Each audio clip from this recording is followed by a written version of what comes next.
ভূমিকম্প হয়, আল্লাহ নবী সাল্লাল্লাহু আলাইহি ওয়াসাল্লাম বলছে যে ভূমিকম্প হবে গান বাজনা মানে বাদ্যযন্ত্র ব্যাপকতা হলে, নর্তকীর নাচ ব্যাপকতা হলে, আর মদ পান সহজ হলে এবং ব্যাপক হলে তখন ভূমিধস হবে, আকৃতি বিকৃত হবে, ভূমিকম্প হবে।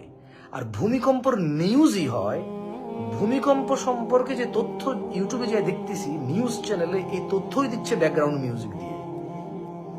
তাহলে মাটির নিচে বরফ আছে, বরফের প্লেট আছে, প্লেটে প্লেটে ঘষা খাইলে একটা প্লেটে সহ্য না করে সরে গেলে তারপরে ভূমিকম্প হয়, এটা সবাই বিলিভ করতেছে। কিন্তু এখানকার মুসলমান আমরা কেউ বিলিভ করতেছি না যে বাদ্যযন্ত্র আর নর্তকী বেড়ে গেলে, নেশা বেড়ে গেলে ভূমিকম্প হয়। তাহলে কিন্তু ওই ভূমিকম্প নিউজে মিউজিক থাকতো না।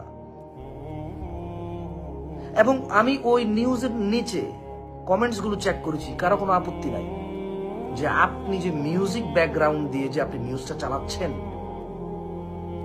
এইটা তো মিউজিকের কারণে ভূমিকম্প হচ্ছে। কারো কোনো আপত্তি পেলাম না।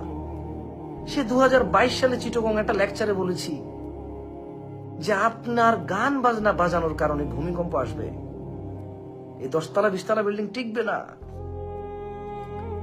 কিভাবে টিকবে?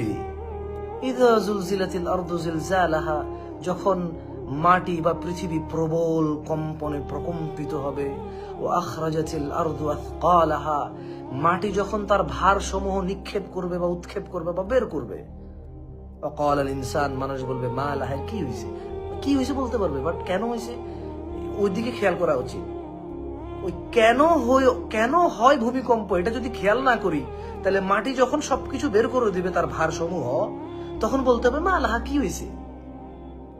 এখন আমরা ডিসিশন নেওয়া উচিত, আমরা কি মাটি তার সবকিছু বের করে দিলে তখন কি হয়েছে বলার জন্য অপেক্ষায় আছি, নাকি কেন হচ্ছে ভূমিকম্প সেটার দিকে মনোনিবেশ করব।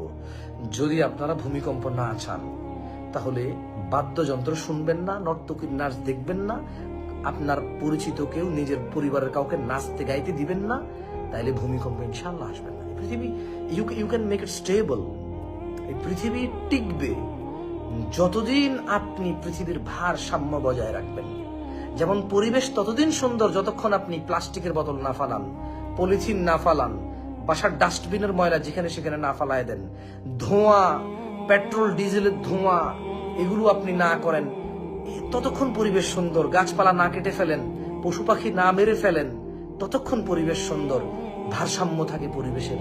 পৃথিবীও ততদিন ইচ্ছা করলে আপনি পৃথিবীর আপনি আল্লাহর ইবাদত করবেন, আল্লাহর সাথে শরীক করবেন না, খাবেন, আল্লাহর শুকরিয়া আদায় করবেন, বিপদে পড়বেন, ধৈর্য ধরবেন।